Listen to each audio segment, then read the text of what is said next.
আমনের ভরা মৌসুমেও কমেনি চালের দাম। বিস্তারিত জানাতে মৌলভীবাজার ও কুষ্টিয়া থেকে যুক্ত হচ্ছেন সহকর্মী সালেহ ইলাহি কুটি এবং নাহিদ হাসান তিতাস। কুটি, চালের বাজারে এই অস্থিরতার কি কারণ বলছেন বিক্রেতারা?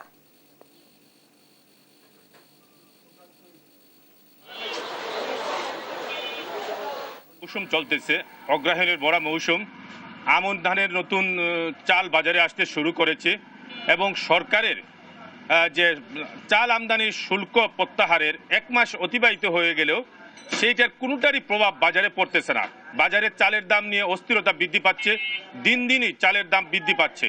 প্রতিদিনই প্রায় 1 টাকা 2 টাকা করে চাল বৃদ্ধি পেতে পেতে এখন মোটা চাল যেটা গরিবের চাল যেটা 28, সেটা এখন 55 টাকা থেকে 60 টাকা দরে বিক্রি হচ্ছে এবং যেটা কাজললতা সেটাও অনেক বৃদ্ধি পেয়েছে এবং মিনিকেট চাল যেটা অনেকটা বৃদ্ধি পেয়েছে। আমি কথা বলেছিলাম মৌলভীবাজারের যারা বড় ব্যবসায়ী যারা আছেন, আমাদের এখানে কোনো মিল নেই, কিন্তু বড় ব্যবসায়ী যারা আছেন, আড়তদার যারা আছেন, তাদের সাথে কথা বলেছিলাম।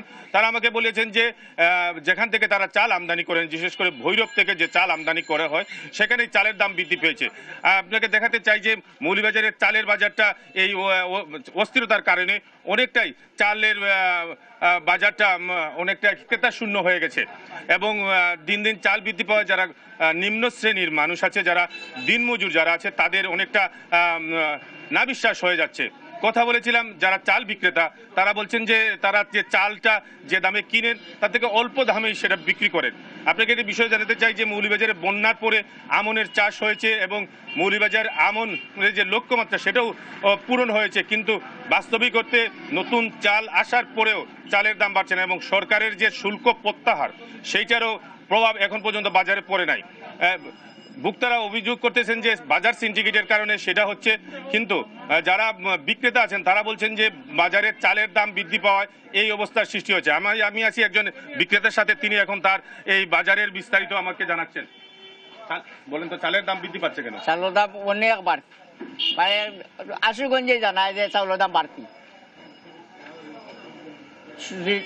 দিন দিন 15 টাকা 20 টাকা করে বস্তার মাঝে বলন হইতে আছে, বাড়ে যারা কমে না। আপনি যেমনটি শুনছিলেন যে চালের দাম বৃদ্ধির যে কারণটা, এই ছিল মৌলভীবাজারের চালের বাজার নিয়ে সর্বশেষ তথ্য।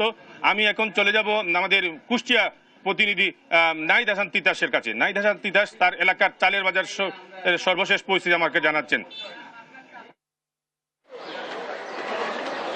ধন্যবাদ কুটি। আসলে মৌলভীবাজারের মতো কুষ্টিয়ার চালের বাজারের কোনো স্বস্তির খবর নেই, অর্থাৎ সব ধরনের চালেরই কিন্তু বাড়তি দাম। আপনি জানেন যে এখন আমনের ভরা মৌসুম চলছে, মাঠে মাঠে ধান কাটা শুরু হয়েছে এবং নতুন ধানের যে চাল সেটি কিন্তু বাজারে উঠেছে। তারপরেও কিন্তু চালের বাজারের কোনো স্বস্তির খবর নেই, অর্থাৎ প্রতি প্রকারভেদে চালের দাম কিন্তু কেজিতে 2 থেকে 3 টাকা করে বেড়েছে। এদিকে চালের দাম নিয়ন্ত্রণে কিন্তু সরকার চালের আমদানির উপরে শুল্ক ছাড় দিয়েছে, তারপরেও কিন্তু বাজারে স্বস্তি ফিরেনি, অর্থাৎ চালের দাম কমা তো দূরের কথা, উল্টো কিন্তু চালের দাম কেজি প্রতি 2 থেকে 3 টাকা করে বেড়েছে। আমি রয়েছি কুষ্টিয়ার সবচেয়ে বড় খুচরা বাজার পৌর বাজারে। এ বাজারে যদি আমি চালের আজকের দাম জানাই, যেমন সরু মিনিকেট খ্যাত কুষ্টিয়ায় সরু মিনিকেট চাল বিক্রি হচ্ছে 70 থেকে 72 টাকা কেজি দরে এবং কাজললতা চাল বিক্রি হচ্ছে 65 থেকে 68 টাকা কেজি দরে এবং মোটা যে 28 চাল সেটি বিক্রি হচ্ছে 56 থেকে 58 টাকা কেজি দরে। অর্থাৎ আপনি বুঝতেই পাচ্ছেন যে মোটা সর্বনিম্ন যে চাল মোটা 28 চাল সেটির দামও কিন্তু 56 থেকে 58 টাকা কেজি দরে বিক্রি হচ্ছে। অর্থাৎ এখন আমনের ভরা মৌসুমেও কিন্তু চালের বাজারে কোনো স্বস্তি নেই, অর্থাৎ দাম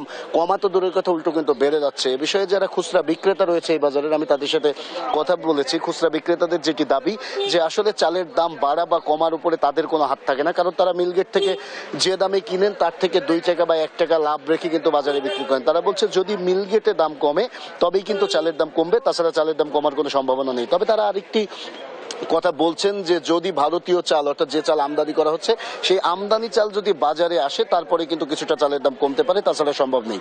এদিকে দীর্ঘদিন ধরে এই চালের বাজারের যে অস্থিরতা, এই অস্থিরতায় কিন্তু এক প্রকার নাবিশ্বাস উঠেছে যারা সাধারণ ভোক্তাদের একটি দাবি যে এই যে চালের বাজারের যে অস্থিরতা, এর পিছনে কিন্তু মূল দায়ী হচ্ছে যারা বড় বড় মিল মালিক রয়েছে, এই মিল মালিকদের সিন্ডিকেট। তারা বলছেন যদি মিল মালিকদের সিন্ডিকেট না ভাঙা যায় তবে কিন্তু কোনোভাবেই চালের বাজার নিয়ন্ত্রণ করা যাবে না। আর আমি এ বিষয়ে যারা বড় বড় মিল মালিক রয়েছে, আমি তাদের সাথে কথা বলেছি। মিল মালিকদের যেটি দাবি যে দীর্ঘদিন ধরেই ধানের বাজার চড়া এবং ধানের বাজার চড়ার কারণে তাদের উৎপাদন খরচ বেশি হয়ে যাচ্ছে, যার কারণে কোনোভাবেই চালের দাম কমছে না। তারা বলছে যদি ধানের দাম কমে তবেই কিন্তু চালের দাম কমবে, তাছাড়া চালের দাম কমার কোনো সম্ভাবনা নেই। আপনি একটু জানিয়ে রাখতে চাই যে বাংলাদেশের অন্যতম সরু চালের মোকাম কিন্তু কুষ্টিয়ার খাজানগর। এখানে 400 থেকে 450 চাল কল রয়েছে। এই চাল কল গুলো থেকে প্রতিদিন কিন্তু শ ট্রাক চাল দেশের বিভিন্ন জেলায় চলে যায়। তাই যদি কুষ্টিয়ার চালের বাজার নিয়ন্ত্রণ না করা যায় তবে কিন্তু দেশের চালের বাজার কোনোভাবেই নিয়ন্ত্রণ হবে না। এই ছিল কুষ্টিয়ার চালের বাজার থেকে আমার কাছে সর্বশেষ খবর। তোয়া,